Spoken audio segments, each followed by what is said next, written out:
Chapitre 7. La lumière de l'aube peine à pénétrer les austères fenêtres du bâtiment, alors que je suis le chemin familier pour retrouver Jack pour une autre journée implacable d'entraînement. Notre routine s'étend de la course dans le froid du matin aux exigences structurées des cours de l'académie, des défis du tutorat en piratage à l'effort physique dans la salle de sport. Le point culminant en intensité est l'entraînement au combat du soir. Ce régime, aussi éreintant soit-il, est devenu notre pacte non dit, un témoignage de notre détermination partagée. Pourtant, au milieu de cet emploi du temps chargé, je ressens quelque chose de subtil mais profond qui a changé entre nous. Je perçois une nouvelle conscience, une reconnaissance mutuelle qui frémit sous la surface de nos échanges. C'est à la fois gratifiant et troublant, ce territoire inconnu de compréhension qui s'ouvre à nous, ajoutant une dimension enivrante à nos journées déjà bien remplies. Pendant un rare moment de paix au milieu de notre routine épuisante, je suis attirée par Clara pour un moment de répit. Nous nous installons dans un coin isolé du centre, loin de l'agitation des autres stagiaires. La compagnie de Clara est un baume apaisant et je me retrouve à désirer sa présence rassurante, une chance de me décharger, d'arrêter le tourbillon dans ma tête et de m'ancrer à nouveau dans la réalité. Clara, je commence, hésitant un moment alors que je tente de trouver les mots justes. Cet entraînement avec Jack, c'est plus intense que je ne l'avais jamais imaginé, pas seulement physiquement. Clara me regarde avec un regard doux et sympathique. J'ai remarqué que tu te surpassais, dit-elle doucement. Qu'est-ce qui se passe? Je prends une profonde inspiration, les mots se précipitent. C'est Jack. S'entraîner avec lui est difficile, mais pas seulement. Je ne sais pas l'expliquer. Il y a une tension comme électrique, tu vois? Comme sous chaque échange, chaque regard, il y a un sous-entendu. C'est déroutant, troublant même. En parlant, je sens un poids se soulever de mes épaules. J'ai porté ces pensées seule trop longtemps. Clara écouta attentivement, son expression se teintant d'inquiétude. « Oh non, non, non, tu t'aventures sur un terrain glissant. Jack n'est pas juste un type compliqué, » articula-t-elle chaque mot avec précaution. Il a une réputation dure, brutale, et pas seulement à l'entraînement. Tu vois ce que je veux dire? Eva, te rapprocher de lui est la pire idée que tu aies jamais eue. Elle soupira. Entraîneur, ok, mais plus. Oh non. Ces mots résonnaient avec la voix de la prudence dans ma tête, celle à laquelle j'avais tenté de m'accrocher. Je sais, j'admets, mais ce n'est pas quelque chose que j'avais prévu. Ça arrive juste, comme ça, et je ne sais pas comment affronter ça, encore moins gérer. Mon esprit s'embrouille, mes hormones s'emballent, et avant que je m'en rende compte, je lutte contre des fantasmes en plein milieu d'une prise immobilisation au sol. Submergé par l'embarras, je tente désespérément de cacher mon visage rougi, le plongeant dans mes mains. Une chaleur brûlante envahit mes joues, un signe trop révélateur du tumulte intérieur. Je lutte pour retrouver mon sang-froid, pour cacher cette vulnérabilité inhabituelle qu'il évoque. Clara tend la main, la posant sur mon épaule. Peut-être que tu as besoin de faire une pause de tout ça, une occasion de te détendre et de prendre du recul. Que dirais-tu de sortir demain soir? Une nuit à Sceaux, juste pour nous perdre un peu. Ça pourrait t'aider à y voir plus clair. L'idée est séduisante de manière inattendue. Une sortie nocturne, loin de l'entraînement et des émotions complexes liées à Jack, pourrait être exactement ce dont j'ai besoin. Cela semble être une excellente idée, répondis-je, sentant un sourire se former. Merci Clara, je pense que j'en ai vraiment besoin. L'excitation de Clara fait écho à la mienne. Ses yeux s'illuminent. C'est décidé alors, s'exclame-t-elle, son enthousiasme contagieux. Une nuit pour simplement se détendre et oublier tout le stress. Tu verras, on va faire la fête et s'envoyer en l'air. Tu auras oublié Jack en moins de 2. Son énergie est palpable et il est difficile de ne pas être emporté par son optimisme. La voir si animée, si pleine de vie, renforce ma décision. Ceci est bien plus qu'une sortie nocturne. C'est une pause tant nécessaire, une occasion de se reconnecter avec les plaisirs simples de la vie. Cela m'a probablement manqué ces derniers temps. La lumière du petit matin filtre à travers le dense feuillage des bois, projetant des ombres mouchetées sur le chemin, alors que Jack et moi courons côte à côte. Les environs naturels de la forêt semblent adoucir l'univers habituellement dur de notre entraînement. créant une atmosphère qui se sent moins formelle, plus ouverte. La curiosité me ronge, me poussant à comprendre davantage Jack, cette figure énigmatique qui est devenue une partie si cruciale de mon entraînement quotidien. Il y a tellement de choses à son sujet qui restent un mystère, y compris son passé. J'ai remarqué un léger accent dans sa façon de parler, une subtile indication de quelque chose d'étranger, de différent. « Jack !» je commence, ma voix légèrement hésitante. « J'ai remarqué. Tu as un accent. Il est léger, mais il est là. D'où viens-tu à l'origine ?» Il semble être pris de court par la question, son pas hésitant légèrement avant qu'il ne retrouve son rythme. Il reste silencieux un instant, comme s'il pesait la décision de se confier. « Je suis né dans le territoire américain, » dit-il finalement, sa voix mesurée. « J'ai immigré en Europe quand j'avais 8 ans. » Son aveu déclenche une avalanche de questions dans mon esprit. L'immigration ne m'avait même pas effleuré l'esprit. C'est interdit? Non? Ou peut-être pas. Le sujet me semble dangereux, alors je change de cap. Comment ça s'est passé pour toi? Quitter ta ville natale, venir ici? Il y a une tension dans l'air, le sentiment que ces questions sondent une partie de sa vie qu'il garde habituellement verrouillée. Il court avec son regard fixé droit devant, perdu dans ses pensées. Pendant un moment, je me demande si j'ai poussé trop loin. « C'était difficile, » répondit-il, marquant une pause pour choisir ses mots. « Tout a changé. J'ai dû m'adapter, et rapidement. » J'entrevois dans sa brève réponse l'aperçu d'une histoire plus profonde, une histoire de perturbation et de ténacité. La curiosité prend le dessus sur moi, me poussant à plonger dans la vie de l'homme qui me forme, qui me pousse et me déconcerte à parts égales. « Comment t'es-tu débrouillé ?» je demande, d'un ton doux mais ferme. « Dans ton enfance, l'arrivée en Europe. » Ses yeux croisent les miens, révélant un bref éclat d'émotion brute, rapidement dissimulé. « Ça m'a façonné, » répond-il, sa voix portant un mélange de réflexion et une touche de réserve. J'ai appris à compter que sur moi-même, à ne jamais avoir besoin de quelqu'un d'autre. À mesure que le chemin s'enfonce dans les bois, la conversation entre Jack et moi prend un ton plus sérieux. La révélation qu'il est né sur le territoire américain pique davantage ma curiosité, m'incitant à comprendre les circonstances qui l'ont amené ici, à cet endroit, à cet instant. « Tu as dit que tu avais déménagé ici quand tu étais jeune, » je lance doucement, faisant attention de ne pas dépasser les limites, mais poussé par le désir de comprendre. « Était-ce ta décision, celle de tes parents ?» Les enjambées de Jack ralentissent un peu, et il prend une profonde inspiration avant de répondre, un signe que nous nous aventurons sur un terrain profondément personnel. « Non, ce n'était pas mon choix, avoue-t-il, sa voix portant une trace de quelque chose que je ne peux pas tout à fait identifier. C'est peut-être de la tristesse ou de la résignation. J'ai été placé dans le système social ici après la mort de mes parents. Je n'ai pas eu mon mot à dire. » Cette révélation me frappe de plein fouet. L'image de ce garçon, arraché à son foyer et propulsé dans un pays étranger après une telle perte, me serre le cœur. Je vois une nouvelle facette de lui, une vulnérabilité que je n'avais pas soupçonnée. Une tristesse infinie m'envahit, et je ne peux m'empêcher de me demander comment il a pu endurer une telle épreuve. « Je suis désolée, » dis-je, mes mots me semblant insuffisants face à la gravité de son expérience. Ça a dû être incroyablement difficile. Jack hausse les épaules de manière non engageante, mais je peux percevoir l'impact que ces événements ont eu sur lui. Alors que nous approchons de la fin de notre course, je rassemble le courage de demander quelque chose qui trotte dans ma tête depuis notre dernière séance d'entraînement. « Jack, je commence avec prudence. L'autre jour à la salle de sport, je n'ai pas pu m'empêcher de remarquer « Il y a un numéro tatoué sur ton bras. Qu'est-ce que cela signifie ?» Un instant, Jack semble se raidir, et je me demande aussitôt si j'ai franchi une limite. La question reste en suspens, flottant dans l'air frais du matin. Il ralentit encore son pas, jetant un coup d'œil à son bras comme s'il voyait le tatouage pour la première fois. « Ça, » dit-il après une brève pause, sa voix plus basse, venait de mon temps dans le système de placement. Chaque enfant avait un numéro, c'était leur manière de nous suivre. Juste un numéro dans un système. Ils ne se souciaient pas vraiment de qui nous étions ou de ce que nous devenions. Son explication me frappe avec une vague de tristesse.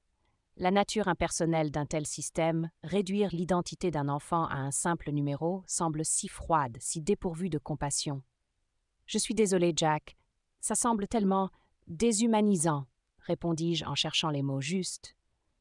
Il hausse les épaules, un geste qui semble porter en lui toute une vie de résignation. C'était ce que c'était. On apprend à vivre avec, à ne pas se laisser définir par ça. Mais ouais, c'était pas la meilleure des périodes dans ma vie. En revenant vers le centre, mon esprit lutte avec la révélation de Jack. L'idée que des enfants soient déportés, arrachés à leur culture et à leur environnement est à la fois choquante et déconcertante pour moi. Cela semble être une réponse sévère et illogique à toute cette situation, surtout pour quelqu'un d'aussi jeune que l'était Jack. Je ne savais pas qu'il faisait ça. Expulser des enfants loin de leur pays, dis-je, ma voix teintée de confusion et d'incrédulité. Nous émergeons du sentier boisé, nos pas passent du sol forestier mou à un terrain plus solide menant vers l'installation. Mon esprit lutte encore avec la révélation de l'enfance de Jack, la déportation, le système de numérotation, la réalité crue de son éducation. Pourquoi t'ont-ils transféré en Europe ? Ça semble si extrême, je demande, essayant de comprendre la raison derrière une telle décision. Il y a une partie de moi qui cherche une logique dans le chaos de son passé, quelque chose qui pourrait donner un sens à la dure réalité qu'il vient de décrire. La réponse de Jack est un simple haussement d'épaules, indiquant soit qu'il ne sait pas, soit que les raisons sont trop complexes et douloureuses pour être exprimées. Je n'ai jamais vraiment obtenu de réponse claire, dit-il. Son ton est détaché, mais je peux percevoir un courant plus profond de résignation, ou peut-être d'acceptation. Je regarde Jack sous un nouveau jour. Derrière son allure nonchalante se cache une détermination farouche, des qualités indéniablement forgées dans le creuset de son passé douloureux. Il a érigé une barrière protectrice autour de lui, une armure nécessaire contre un monde qui s'est montré cruel et impitoyable. Alors que nous marchons en silence, je me retrouve à lutter avec un mélange d'émotions. De la tristesse pour le jeune garçon qui a fait face à un tel bouleversement, de l'admiration pour la force qu'il a montrée en surmontant ces circonstances, et de la frustration envers le monde qui a permis que de telles choses arrivent. L'histoire de Jack remet en question ma compréhension de la société dans laquelle nous vivons, ébranlant les fondements de ce que j'ai toujours cru être vrai à propos du rôle du consortium dans l'assurance de la stabilité. Alors que nous atteignons le centre d'entraînement, une myriade de questions tourbillonnent dans mon esprit, chaque question faisant écho à une curiosité au sujet d'un monde au-delà de mes propres expériences. Le passé de Jack, ses racines sur le territoire américain, suscite en moi un désir ardent d'en savoir plus, pas seulement sur lui, mais sur la vie au-delà du bloc européen. J'ai grandi dans une société où les autres continents, les autres parties du monde sous le contrôle du consortium Triade, sont enveloppés de mystères. Il y a un silence à leur sujet, un vide dans notre éducation et nos médias. Je me rends compte, de manière quelque peu surprenante, que je ne sais presque rien de la vie dans les territoires américains ou asiatiques. Les réglementations du gouvernement, les labyrinthes bureaucratiques conçus pour décourager les voyages, nous ont efficacement isolés, nous gardant nichés dans notre propre petit coin du monde. Les questions sur le bout de ma langue réclament d'être libérées. À quoi ressemble la vie dans le territoire américain ? En quoi est-elle différente d'ici ? Quelles histoires, quelles vérités se cachent de l'autre côté des océans ? Mais je reste silencieuse, gardant mes questions pour un autre jour. Il y aura, je l'espère, du temps pour chaque histoire, pour chaque révélation. Mais aujourd'hui, je respecte la limite, l'accord tacite selon lequel ce qui a été partagé est suffisant. L'aire d'entraînement est vide, à l'exception de Jack et moi. J'ai reprogrammé notre entraînement habituel de fin de soirée pour un créneau moins tardif, expliquant à Jack que j'ai des projets avec Clara. Son sourcil levé à la mention d'une sortie nocturne me gêne, mais je suis déterminée à ne pas me laisser déstabiliser par ses taquineries. À travers la pratique incessante de nos exercices d'attaque, je commence à remarquer une réelle différence dans ma manière de bouger. Mes coups de pied sont devenus plus nets, mes blocages plus automatiques. Jack, d'habitude si impassible, offre un signe de reconnaissance. Pas mal, concède-t-il, un rare mot d'éloge de sa part. On dirait que tu commences à maîtriser ça.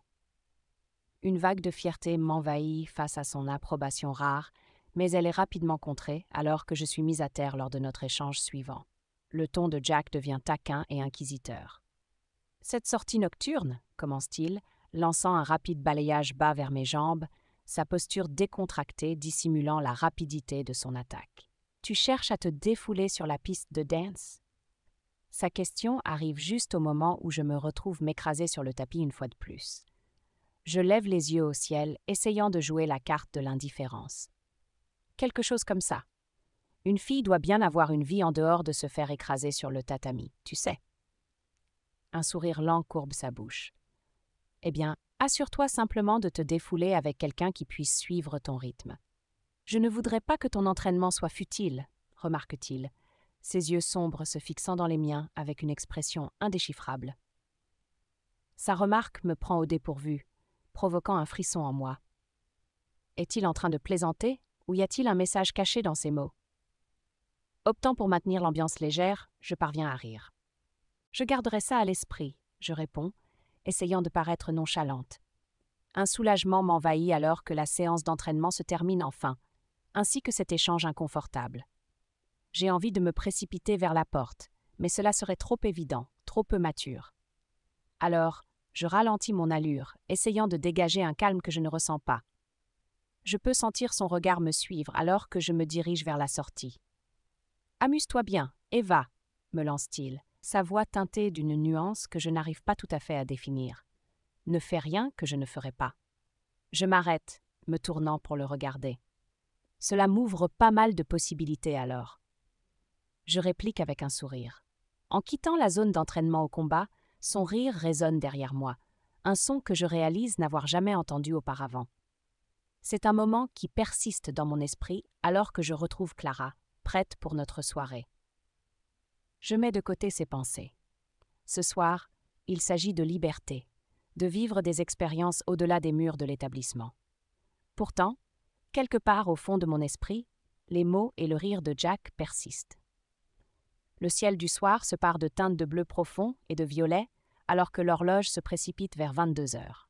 Clara et moi, enveloppés dans l'excitation d'une aventure imminente, nous frayons un chemin à travers les couloirs faiblement éclairés de l'établissement.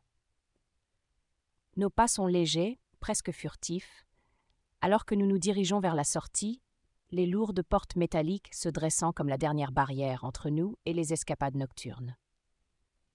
Clara, parée d'une robe vert émeraude saisissante qui souligne avec grâce sa silhouette, accompagnée de bottes élégantes montant jusqu'aux genoux, avance avec une confiance incontestable. Ses cheveux blonds tombent en courtes ondulations, complétant à merveille son ensemble vibrant. En contraste, ma tenue pour la soirée est plus sobre, une robe noire élégante mais confortable, adaptée à tout ce que la nuit peut apporter. Cette différence dans nos choix reflète nos personnalités distinctes. Clara, toujours audacieuse et pétillante, tandis que j'ai tendance à me tourner vers une élégance plus subtile et raffinée. Alors que les derniers carillons de l'horloge résonnent à travers les couloirs, annonçant la fermeture imminente des portes, nous nous glissons dehors, les lourdes portes métalliques se fermant derrière nous avec un bruit sourd et définitif. Nous sommes conscientes que ces portes ne s'ouvriront pas avant 7 heures du matin, donc il semble que nous soyons partis pour passer la nuit dehors. Le monde extérieur nous accueille avec une explosion d'air frais. Pour un moment, nous restons là, savourant la liberté qui nous enveloppe comme un linceul libérateur. Alors que nous approchons de Sue, une silhouette familière attire mon regard. Le professeur Alden. Ses cheveux argentés distinctifs, une crinière sauvage et indisciplinée qui semble presque vivante, le distinguent même de loin. Ils encadrent un visage marqué par la sagesse des années, mais toujours animé par l'éclat d'une curiosité incessante. Sous d'épais sourcils broussailleux, ses yeux, brillants d'intelligence et d'un soupçon de malice, scrutent les environs. Il est vêtu de sa tenue habituelle, un pull confortablement usé et un pantalon qui privilégie le confort plutôt que la mode. « Bonsoir, professeur », lui dis-je. Il s'arrête, un peu surpris. « Ah, bonsoir, mademoiselle Voss », répond-il en réajustant les sacs de nourriture qu'il tient. La curiosité l'emporte sur moi. Qu'est-ce qui vous amène dans les parages à cette heure? Je demande, une pointe d'incrédulité teintant ma voix. Il laisse échapper un soupir profond. Sa voix se teinte d'une gravité inhabituelle. Je me dirige vers la périphérie pour distribuer des vivres à ceux qui en ont désespérément besoin, et ils sont nombreux à dépendre de cette aide pour leur survie, explique-t-il. La façon dont il décrit la détresse des marginalisés me surprend. Je connais les distributions de vivres, je les vois aux actualités télévisées. Est-ce possible que ce soit trop rare, une image déformée de la réalité? Est-ce que la misère est bien répandue que ce que l'on veut bien nous montrer? Il poursuit. La mort de ces individus est fréquemment attribuée à des maladies ou des accidents. Ces paroles résonnent lourdement. Parfois, ils fouillent aux abords de l'université en quête de quoi manger, s'ils se font prendre. Sa voix s'éteint, son expression s'assombrit. Il ne reste d'eux que des souvenirs pour ceux qui les ont aperçus. On les envoie dans des camps de rééducation, mais personne n'en sort, jamais. C'est un monde impitoyable, mademoiselle Voss. Une prise de conscience brutale me saisit. L'image du jeune garçon aux yeux bleus glace que j'ai vu fouiller dans les poubelles de mon immeuble refait surface dans mon esprit. Il a très certainement été emmené dans l'un de ces camps par les forces de l'ordre. Mon cœur se serre d'angoisse. Clara, visiblement bouleversée elle aussi, demande « Mais n'est-ce pas dangereux ?» Il hoche la tête. Cela peut l'être. Certains n'aiment pas ce que je fais, le voient comme une menace. Mais l'appréciation de ceux que j'aide me pousse à continuer. J'absorbe ces mots, ressentant le poids de cette dure réalité. Je dois partir maintenant. Bonne nuit, mesdemoiselles, dit-il en continuant son chemin. Clara est visiblement secouée. Penses-tu qu'il soit un sympathisant, comme l'a dit le lieutenant Vega? Je réfléchis un instant. Tout ce que je sais, c'est qu'il est un homme extraordinaire, le plus brillant que j'ai jamais connu. Son esprit semble saisir chaque détail complexe, chaque phénomène physique avec une telle clarté. Peut-être y a-t-il plus à cela que ce que nous savons pour le moment. Alors que le professeur Alden disparaît dans la nuit, ces mots persistent dans nos esprits. Clara et moi échangeons un regard, un accord silencieux se formant entre nous. Il est temps de se défaire du lourd manteau de la réalité, au moins pour quelques heures. Alors que nous nous dirigeons vers la zone de Sioux, la vie nocturne de la ville se déploie devant nous avec son kaléidoscope de lumière et de son. Le contraste ne pourrait être plus frappant. Des vérités austères de la périphérie aux rues vibrantes, illuminées de néons, grouillantes de personnes recherchant une échappatoire dans la musique et le tourbillon des lumières. Les rues sont vivantes d'énergie, une symphonie de la vie à la fois exaltante et accablante. Le bourdonnement des conversations, le battement rythmique de la musique s'échappant des bars et des clubs, et le rire lointain des fêtards crée une tapisserie d'excitation nocturne. Alors que nous nous fondons dans la foule, le poids de nos routines quotidiennes, les séances d'entraînement épuisantes et la présence contraignante de l'académie s'estompent en arrière-plan. Ce soir, nous sommes juste deux jeunes femmes, déterminées à saisir la nuit, à goûter au doux nectar de la liberté et à oublier, ne serait-ce que pour quelques heures, le vie brutale que nous menons. Notre rire se mêle à la mélodie de la ville alors que nous nous dirigeons vers notre destination choisie, un bar populaire connu pour son atmosphère animée et sa foule éclectique. L'anticipation de ce que la nuit réserve envoie une onde d'excitation à travers moi. Pour une fois, les complexités de mon entraînement, mon partenariat en évolution avec Jack et les fardeaux de mes pensées sont enfermés, cachés derrière les lourdes portes métalliques que nous avons laissées derrière nous. Le bar dans lequel nous entrons est un centre d'énergie pulsante, ses murs résonnant au rythme des battements de musique qui promettent une nuit d'abandon insouciante. L'air est épais de la senteur de parfums complexes et de l'arôme piquant des spiritueux, créant une atmosphère enivrante. Alors que nous nous frayons un chemin à travers la foule, je sens les vibrations de la basse sous mes pieds, synchronisées avec les battements rythmiques de mon cœur. Nos rires, libres et joyeux, se mêlent au son ambiant du bar, une symphonie de musique, de bavardage et de verres qui s'entrechoquent. Dans les lumières tamisées et vacillantes, les visages autour de nous se fondent en une mosaïque colorée d'inconnus, tous ici à la recherche de leur propre part de magie de la nuit. Clara, toujours le papillon social, ouvre la voie vers le bar, ses pas confiants dans l'ambiance vivante qui nous entoure. Le barman nous accueille avec un sourire complice, glissant sur le comptoir des cocktails qui scintillent sous les lumières néons. À chaque gorgée, le courage liquide m'envahit et le monde autour de moi semble s'adoucir au bord, mes inhibitions habituelles se dissolvant dans les bulles effervescentes de ma boisson. Alors que nous entrechoquons nos verres, trinquant à une nuit de possibilités, je ressens l'exaltation monter. La musique change, un rythme entraînant qui nous appelle sur la piste de danse. Clara saisit ma main, me tirant dans la masse tourbillonnante de corps qui bouge en synchronisation avec le rythme. Nous dansons, nos mouvements fluides et sans retenue, des rires s'échappant de nous comme des notes en cascade dans une mélodie. C'est une célébration du moment, de la jeunesse, de la vie. Au fur et à mesure que la nuit avance, les environs deviennent de plus en plus flous, les visages et les lumières se fondant dans un tableau fauviste. Le monde à l'extérieur du bar semble lointain, une réalité oubliée, alors que nous nous plongeons dans l'ici et maintenant. Les boissons, la musique, la danse, tout se tisse ensemble dans une tapisserie d'euphorie, une libération momentanée. Dans cette bulle de temps suspendue, Clara et moi sommes juste deux amis perdus dans la fête, nos esprits s'envolant sur les ailes de la nuit. Au milieu des rythmes pulsants et de l'ambiance éclairée par des néons, notre soirée prend un tournant lorsque nous croisons le chemin de deux hommes dont le charme décontracté les distingue immédiatement dans le bar bondé. Ils sont de taille moyenne, avec des cheveux châtains légèrement coiffés, et ils portent des chemises vives et colorées qui semblent refléter leur personnalité pétillante. Ils dégagent une chaleur et une amabilité instantanément accueillantes.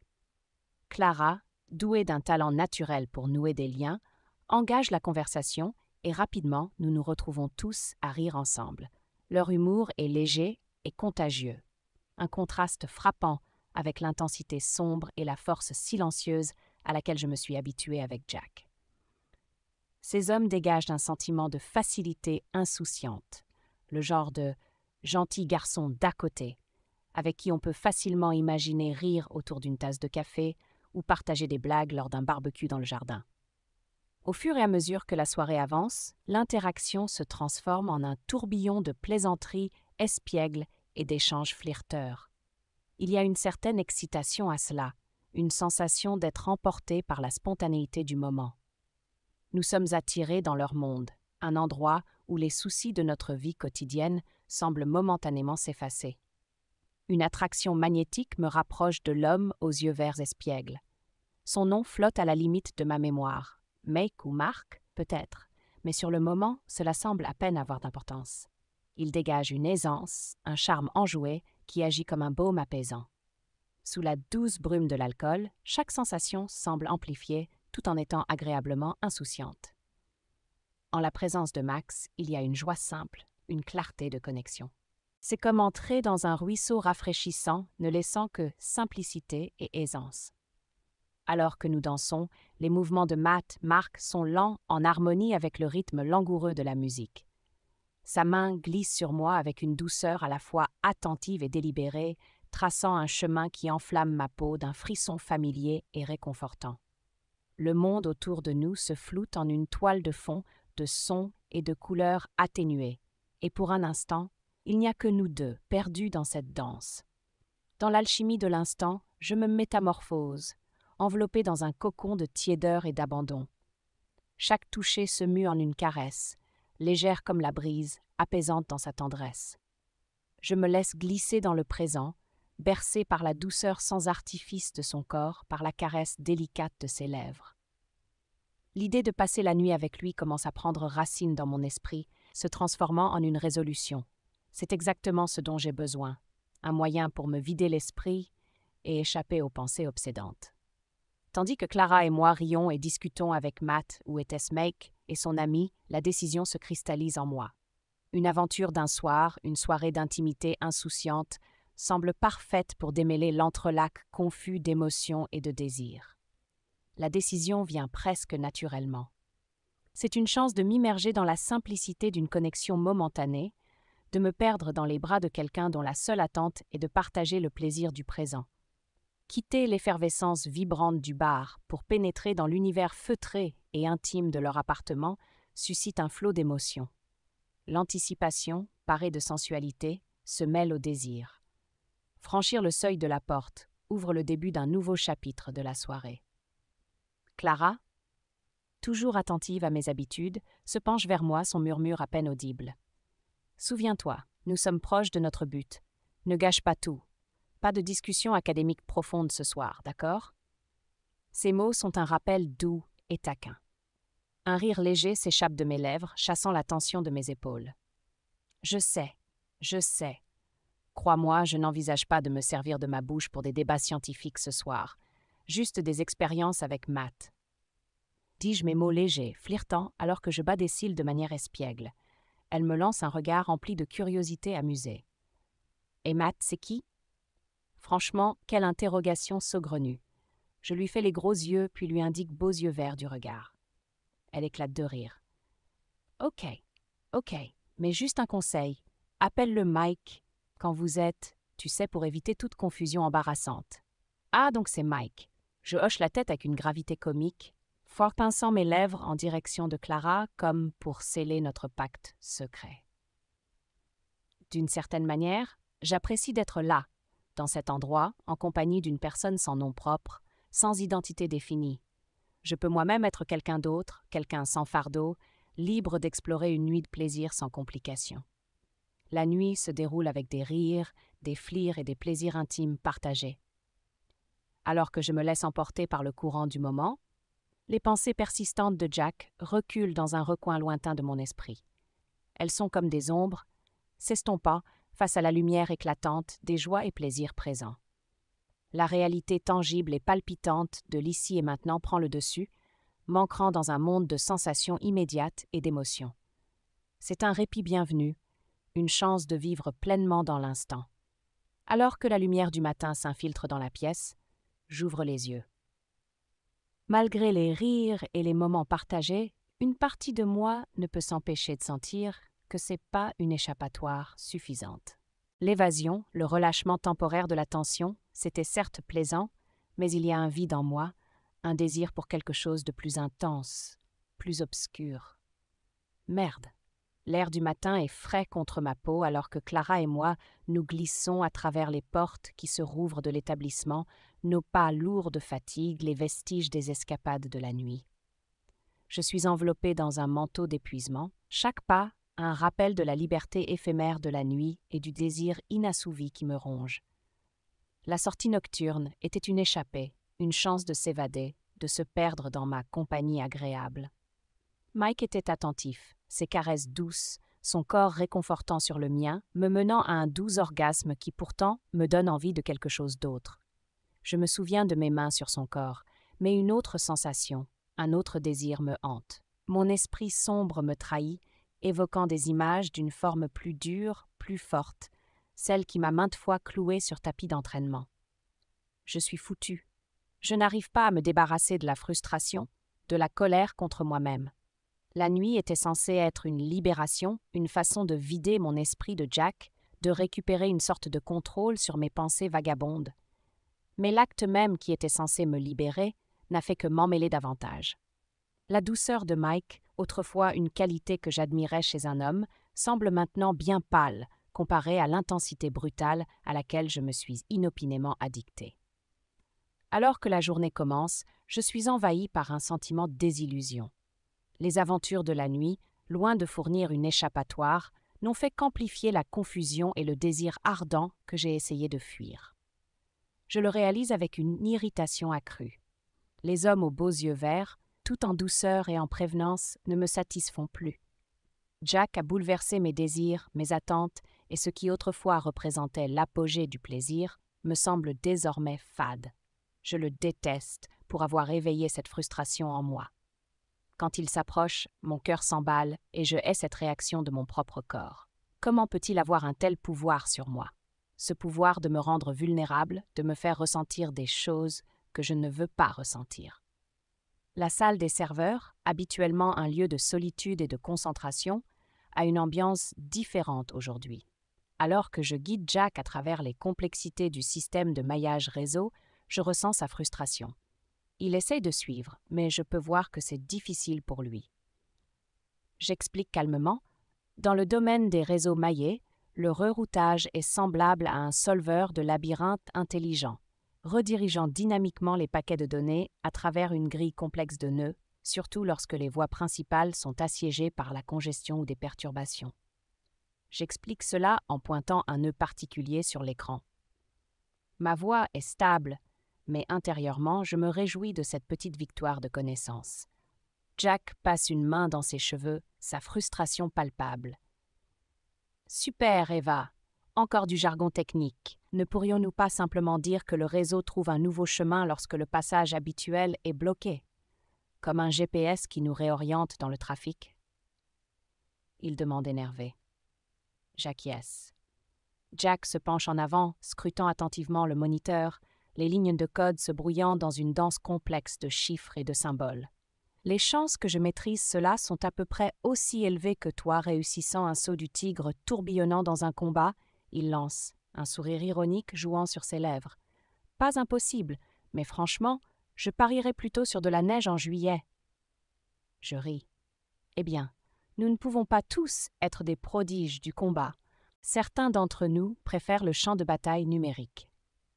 Je suis à l'aise ici, dans mon élément, où la stratégie et l'habileté sont définies par des codes et des algorithmes. Mais ensuite, Jack change de sujet, et soudain je me retrouve en terrain inconnu. En parlant de bataille, comment s'est passée ta soirée? Tu as trouvé des adversaires à ton goût? Il pose la question de manière décontractée, mais il y a un courant de curiosité sous-jacent qui me met mal à l'aise. Je sens mes joues se réchauffer au souvenir.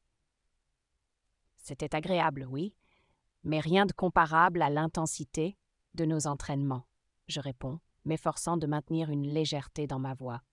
Il arque un sourcil, un sourire amusé jouant sur ses lèvres. « Ah bon, je croyais que le but de ta petite escapade était de t'éloigner un peu de la sueur et des cris du tatami. » Je me sens rougir. C'était différent de ce que j'attendais, je marmonne, mal à l'aise. Un changement de rythme. Le sourire de Jack s'élargit. « Pas assez d'action pour toi, Gou ?» Je me détourne, me concentrant sur l'écran. C'était juste, trop simple, trop doux. Je murmure, presque pour moi-même. Mais pourquoi lui ai-je dit ça? J'ai envie de me donner une claque. Jack incline la tête, un sourire lent courbe ses lèvres. Trop doux, hein? Je vois, sous cette façade innocente, tu caches des envies beaucoup plus sombres. Je déglutis difficilement à sa déclaration. Oh, ce n'est pas comme ça! Je proteste, sentant la chaleur monter dans mes joues, trahissant mon trouble intérieur. Les yeux de Jack pétillent de malice, visiblement amusé par mon malaise. « Ne t'inquiète pas, ton secret est en sécurité avec moi, dit-il, sa voix tait d'un ton taquin, alors qu'il me fait un clin d'œil joueur. La taquinerie persiste dans l'air et je ne peux m'empêcher de sourire, malgré l'agacement qui effleure les bords de mes pensées. Le rire de Jack, d'ordinaire si rare, rend d'une certaine manière la salle des serveurs stérile plus vivante. En terminant, le ton de Jack devient sérieux. « Ça suffit pour aujourd'hui. Nous avons ces défis de combat demain et j'ai besoin que tu sois concentré. Plus de distractions. » L'atmosphère change. La légèreté de nos plaisanteries précédentes est remplacée par le poids de ce qui nous attend. L'intensité de Jack est de retour, cette détermination concentrée qui m'intimide autant qu'elle m'inspire. « Écoute », commence Jack, sa voix rauque résonnant contre les murs austères. Ses yeux, d'ordinaire empreints d'une nonchalance détachée, me fixent désormais avec une intensité perçante. Les défis de combat de demain ne seront pas une promenade de santé. Ils vont être brutaux. Tu n'as pas le droit à l'hésitation. Compris? Je reste cloué sur place, ressentant soudainement la pression dans ma poitrine. Ces mots sont un choc, un rappel de la réalité dans cette académie. C'est comme si la sécurité de la salle des serveurs avait été arrachée, m'exposant à la vérité brute et sans filtre de ce qui m'attend. « Tu es rapide et tu t'es amélioré, mais tu dois frapper fort, » continue-t-il, son ton intransigeant. « Quand tu seras mis à terre, et tu le seras, relève-toi, serre les dents et continue de combattre. Ne montre pas de faiblesse. » Ces mots, tranchants et implacables, flottent dans l'air entre nous. Où est passé le Jack qui taquine et arbore un sourire narquois? Ce Jack est sérieux, sa gravité reflétant l'importance des enjeux auxquels nous sommes confrontés. Souviens-toi de ce que Knox a dit. Seulement la moitié d'entre nous passera ces sélections. Prouve-moi que je n'ai pas perdu mon temps à te former. Il n'y a pas de douceur dans sa voix, pas de place pour le doute ou l'hésitation. C'est un appel au réveil, une gifle verbale qui me force à affronter la dure réalité de notre situation. Je ressens un mélange de ressentiment et de respect. Ressentiment pour ses mots directs, respect pour son honnêteté crue. Je hoche la tête, une boule dans la gorge. Son défi, bien que brutalement livré, allume quelque chose en moi. Une détermination, un feu que je ne savais pas avoir. C'est une leçon dure, mais que j'ai besoin d'entendre. En sortant de la salle des serveurs, l'air semble plus frais, le couloir plus intimidant. Ces mots résonnent dans mon esprit, un écho constant qui renforce la gravité de ce qui m'attend. J'entre dans une nouvelle phase de la sélection, une qui va me tester comme jamais auparavant. Dans le calme de mes propres pensées, je me prépare mentalement pour les défis à venir. Demain, les épreuves me pousseront à mes limites, mais je suis prête. Prête à combattre, à prouver ma valeur, pas seulement à Jack, mais à tous ceux qui doutent de moi. Je ne suis peut-être pas la plus forte, ni la plus expérimentée, mais j'ai de la détermination et du courage. Et parfois, c'est tout ce dont on a besoin. Vous aimez l'histoire? Pour le prix d'un café, offrez-vous le livre audio complet et soutenez mon travail. Chaque contribution m'est d'un immense soutien. Retrouvez le lien vers le livre audio sur Kobo dans la description de cette vidéo. Un grand merci du fond du cœur.